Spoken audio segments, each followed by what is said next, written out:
가성욱의 취업톡. 네. 최성욱 차장입니다. 여러분들 저 부를 땐 최성욱 차장이 불러주시고요. 제 클립을 항상 이렇게 끊어가지고 그냥 업로드 하기 때문에 여러분들 이렇게 또 박수를 치고 뭔가 그 좀 구분을 합니다. 이해 좀 해주시고요. 오늘 방송이 지금 1월 8일, 지금 1월 정규 방송인데 두 번째 이야기를 좀 드릴 거예요. 두 번째 이야기는 제가 아까 첫 번째 이야기는 역량 이론이랑 그다음에 그것들이 어떻게 선발도가 연결이 되고 역량을 쌓으려면 어떤 식으로 대학생 수준에서 투도 리스트를 만들어내는지를 말씀을 드렸고요. 이제는 실제로 평가위원들이 이 역량을 평가를 해야 되는데 어떤 식으로 평가하는지를 알아야 되잖아요. 평가 기법에 대해서 알려드릴 거예요. 그러니까 평가 기준. 뭐 자소서를 이렇게 쓰면 뭐 몇 점, 몇 점, 몇 점 이렇게 기준이 있어요.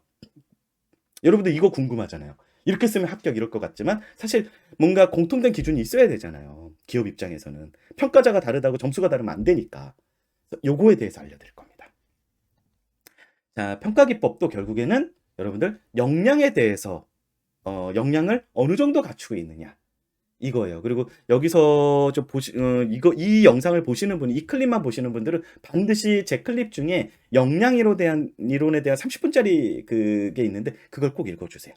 그거 읽은 다음에 오늘 걸 보시면, 이 영상을 보시면, 이런 거구나. 바로 이해되실 겁니다.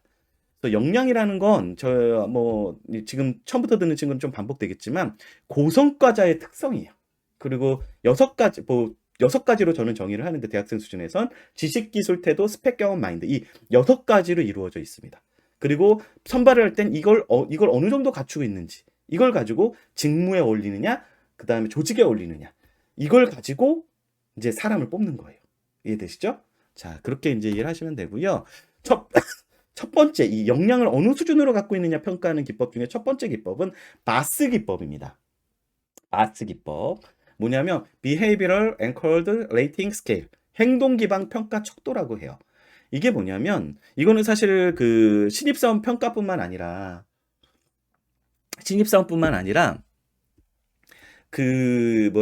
MBO라고 해서 그 매니지먼트 바이 오브젝티브, 목표 기관 경영에서도 많이 쓰여요.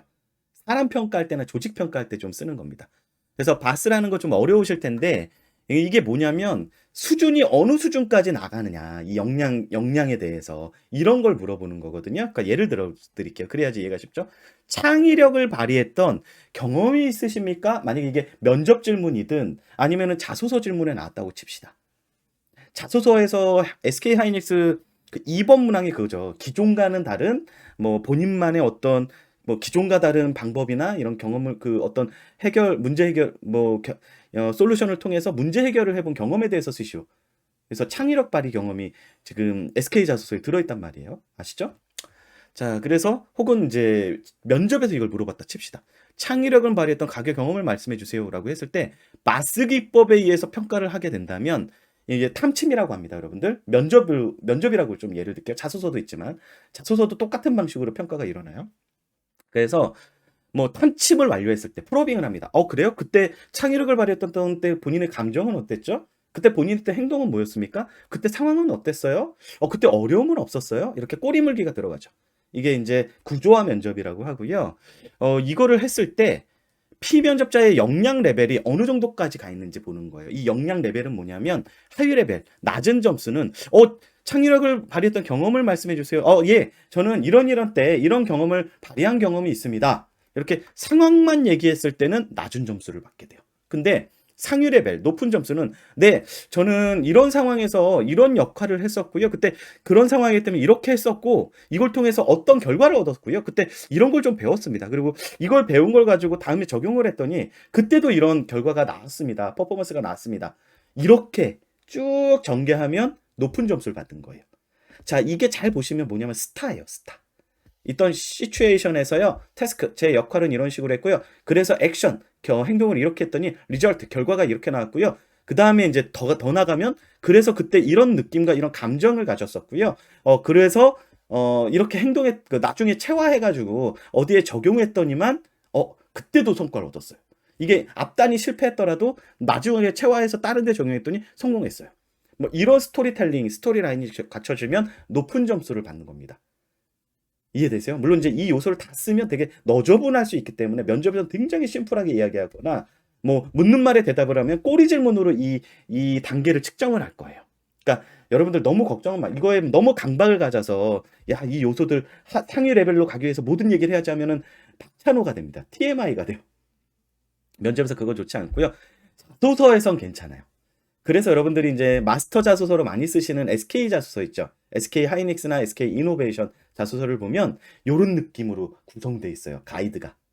그때 본인이 느꼈던 행동, 감정, 뭐 그래서 했던 행동 막 이런 게 막 써 있죠. 가이드. 지금 쓰신 분들 알 거예요. 그래서 마스터스 자소서로 그걸 쓰는 거예요. 이유가 다 있는 겁니다. 이론적으로. 네. 그래서 이거는 바스 기법 이해되세요?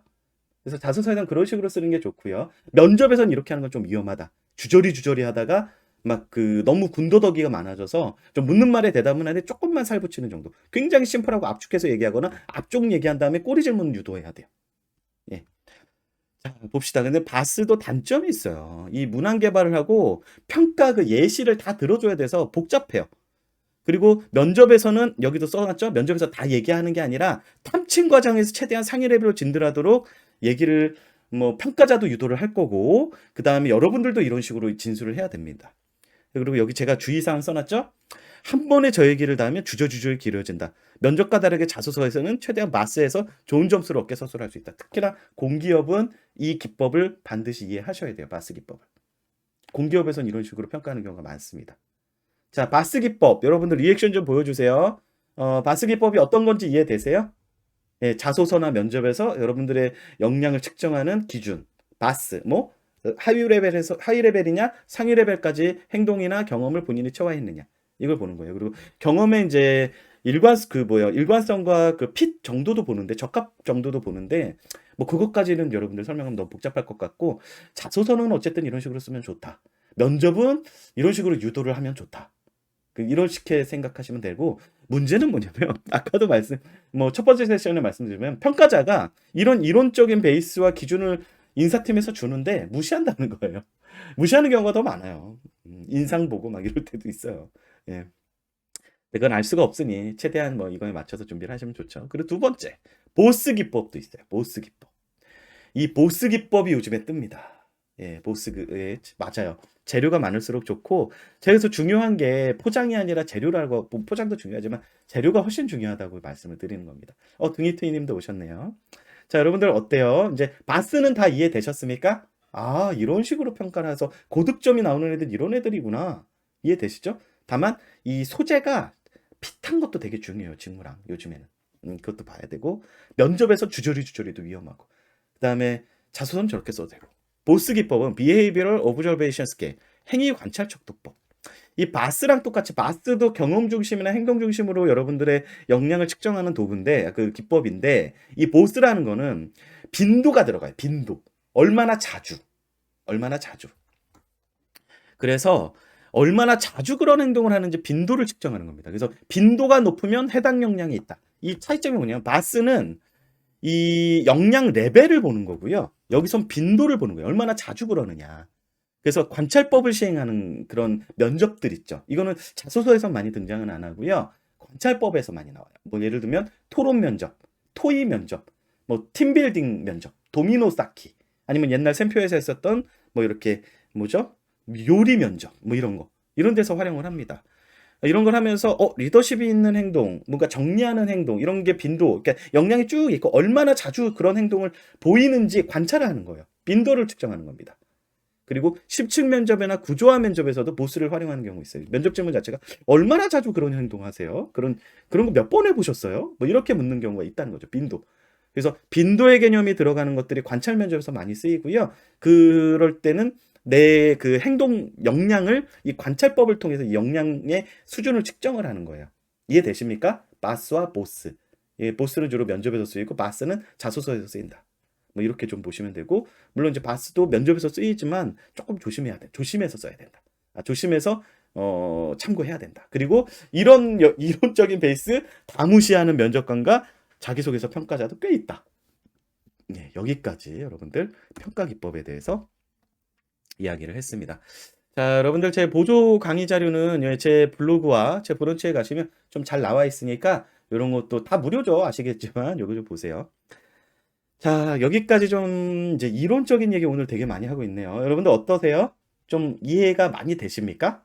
왜 이렇게 저학년 때는 왜 역량을 이런 식으로 준비해야 되고 고학년 때 취준생이 됐을 때는 왜 이런 식으로 정리가 돼야 되는지 자소서 면접이.